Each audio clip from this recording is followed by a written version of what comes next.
our girl Caitlin Clark, she's back in the news. ESPN has offered, or not ESPN, ESPN has reported that Ice Cube and the Big Three have offered Caitlin Clark $5 million to play in the Big Three. You might like it. I absolutely love it. I think this is brilliant by Ice Cube and the Big Three. Let me read Ice Cube's tweet. We intended the offer to remain private while Caitlin Clark plays for the championship, but I won't deny what's now already out there. Big Three made a historic offer to Caitlin Clark. Why wouldn't we?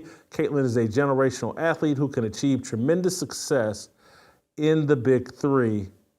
Whoa. Steve, I love this. I think this could be the wave of the future. You put a woman on each Big Three team, and it's a 3-on-3 league, and there's a woman on the court at all times, one of the three players. You're telling me you wouldn't watch Caitlin Clark play in the Big Three against men? You telling me you wouldn't watch that? You're now turning Ice Cube's league into the DI3 versus DI3. Really?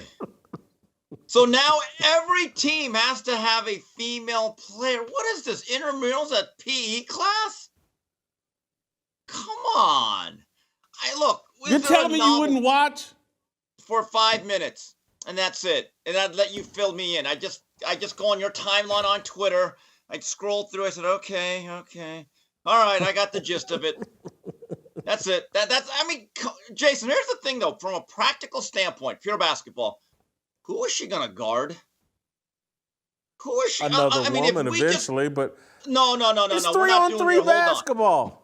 It's 3-on-3. She'll get completely exposed. She may not even get her shot off if she's playing against men. Now, under your idea, the DI3, I get it. Now, okay, she can pick on a weak spot, the other females. But if she's going strictly against men, because I haven't heard of any other person like Juju Watkins, oh my God, I can't believe I actually know a second woman's. This show has had a very bad influence on me. But the fact that nobody else, okay, is being offered, your idea is not in play yet. Now, historically, I believe there have been women that have played against men in professional leagues. Not the NBA, but I think Nancy Lieberman, I believe Ann Myers. Look at me, the women's college basketball historian that I am. Call me Dick Vitale, that thing, right? But Jason, she would get physically and athletically overmatched in this 3-on-3 format against men. Would you admit that? Against men, yes. But, yes, there we go. But not so bad that she couldn't be out on the court with those guys for a while. And by the way, Ann Myers, I believe, had a tryout with my Indiana Pacers when I was a kid, if memory serves, and it didn't go well. But it's a half-court game. It's again, we're not like the defensive intensity of the Big Three isn't incredible. And it would be for her. Here's where the prop. Jason, whoever gets matched up with Caitlin Clark, they will suddenly become Michael Cooper, Bruce Bowen. Trust me. Which guy out there wants to be embarrassed? Oh, man, that guy got lit up by 30 for Caitlin Clark. Come on. You don't think the male ego would suddenly motivate these guys? Come on, Jason. I do think they would probably have to tweak the rules a little bit. Okay. Here we go. I bet well, the NFL's tweaking every rule. Why can't the Big Three? The Big Three's only been around for 4 or 5 years. They can tweak their rules if the NFL can tweak under the Whitlock. Okay, hold on. Under the Whitlock regulations, when Caitlin Clark gets the ball, you must stand within 5 feet of a radius. So wherever she goes, we're just going to have like a moving radius for Caitlin Clark. See, this is a farce already. No. What they'll do is the tweak they'll make, because when she's got the ball and she's out on the court, when she's on offense, they can play normal, regular defense. Where she could get crushed is if they allowed men to post her up. And so I think they would whoever she's guarding wouldn't be allowed to post up. And so that's the kind of rule tweak, or whoever has the assignment with Caitlin Clark or whoever she's in the guard that she's guard can't post her. Royce White or someone taking her down to the low post. That would be an ugly, ugly affair. But I mean, if Jason, here's the issue. Yeah. If I am a connoisseur of women's basketball, which you have become, which I'll never become, and you want the game to succeed, the last thing you want is her to be exposed in any other league. You want the WNBA and the college women's basketball sphere to be bigger, to be more relevant. You don't want this. The last thing you need and want, Jason. Just telling you, it's the worst idea for the movement of women's basketball, in my view. No, listen. Here's what I believe what Ice Cube is doing, and I think it's smart. He's going to disrupt the entire WNBA. If he gets a handful of women involved in the Big Three, the WNBA is toast. It no longer has a purpose. Let them all go play overseas somewhere and take 10 to 20 of these young ladies and put them in the WNBA. The smaller guy, the girls 6'3" and below, they can handle the ball a little bit. Have them in the Big Three. That's the pro league for the super elite women's college basketball players here in America. WNBA basically goes away, becomes more irrelevant. College players stay in college for 4 or 5 years, build their brands, and come into the Big Three. Look, this is a brilliant move. I think Ice Cube and the Big Three are going to get a bunch of money, corporate money, thrown at them for this idea. And where the only issue is going to come in is like Caitlin Clark is worth $5 million. She is. A handful of these other women may be worth $250,000, $300,000. They may be upset about how much Caitlin's getting paid, and some of the male players may be upset about how much Caitlin's getting paid.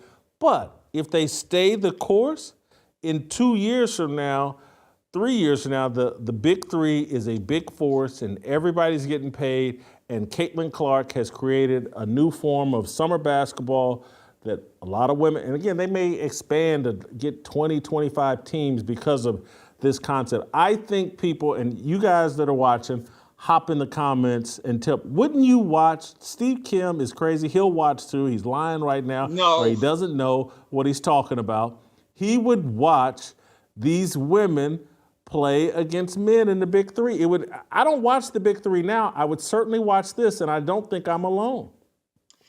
Okay, so hold on. You said the WNBA would become more irrelevant.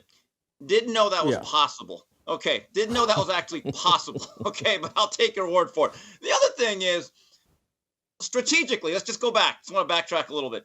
Okay, so you can't post her up. Here's the problem. Could you imagine her trying to take a charge? Well, she had to be the help side defense, whatever that is in a 3-man league. Oh my God, it'd be like her running into an Amtrak. Poor Caitlin.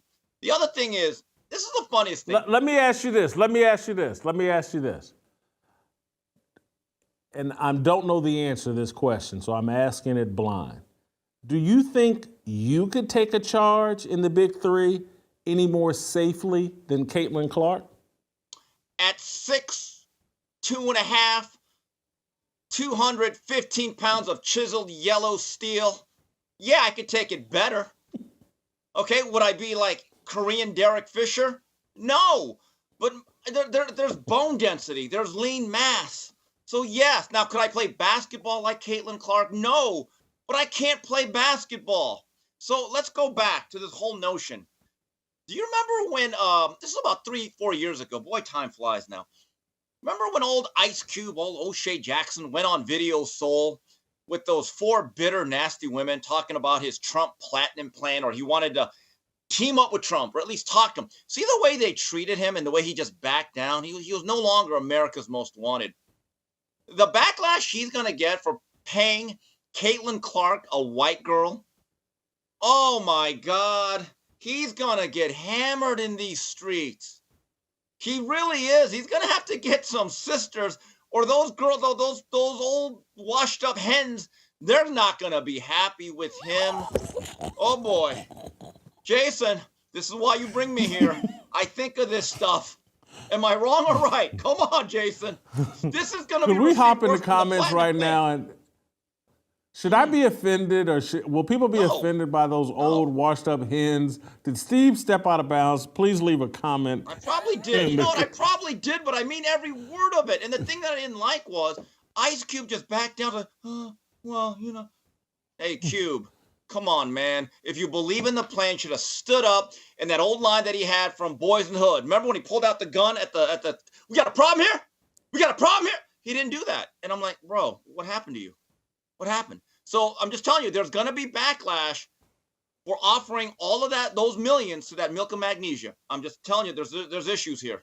Issues all over the place. Well, I could definitely see the Brittany Griner crowd is definitely going to be upset. You know, yes, she did all that time in a Russian prison for American freedom. How come Ice Cube ain't offering her $5 million? There you go. You know, I'm telling you. I made a good point. It was out of bounds. It's still a good point, Jason. It is. Well, someone's got to land an interview with Cheryl Swopes as soon as possible and get her take on this. I can't wait to hear Cheryl Swopes' take on this. But... Swopes, there it is. Man, gee, she's not going to be happy with this. Oh, my God. So what did you call it? The big DIE? Is that what you called it? Yeah, the big DI3.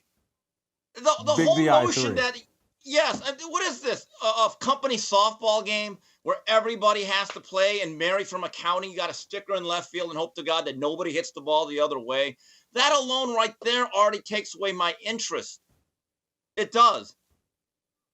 All right, so we got the title for this, Big DI3. Love it. Mine. Thank you, Steve. Great job. We'll see you next time. Thanks for watching.